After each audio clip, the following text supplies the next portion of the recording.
says Darius the Mede was made king over all the land. He chose 120 princes to rule under him. Then he chose 3 presidents to rule the princes.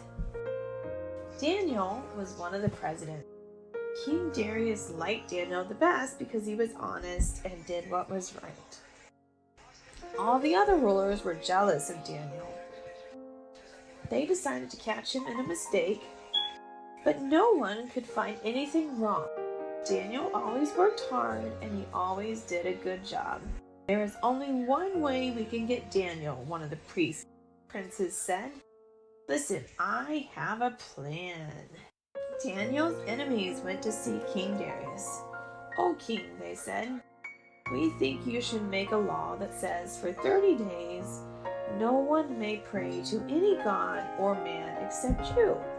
Anyone who breaks this law will be thrown into the lions. Sign here, sire. Now it is a law of the Medes and Persians. It can never be changed." On top of Daniel's house was a room. He liked praying to God there. Daniel knew about the new law, but God came first. 3 times every day, Daniel knelt and prayed to God. "Aha!" cried Daniel's enemies. They had been watching. They ran to the king. "Daniel has broken your new law," they said. "He must be thrown to the lions." The king was very upset. He liked Daniel. He tried all day to find a way to change the law. At the end of the day, Daniel's enemies came back. "You know, O king, that the law of the Medes and Persians can never be changed." King Darius had to call for Daniel. "May your God, whom you serve so well, save you," he said. The lions were roaring for their dinner. Soldiers threw Daniel down into the dark den. They put a big stone over the door and poured hot wax around it. The king pressed his signet ring in the wax so no one would open the door.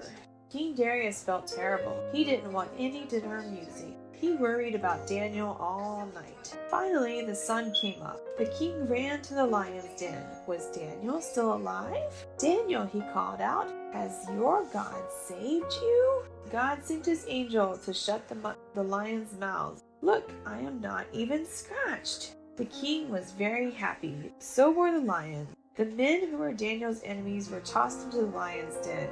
Then King Darius made a new law. It said, "Everyone must worship Daniel's God, for he is the living God. He saved Daniel from being killed in the lion's den."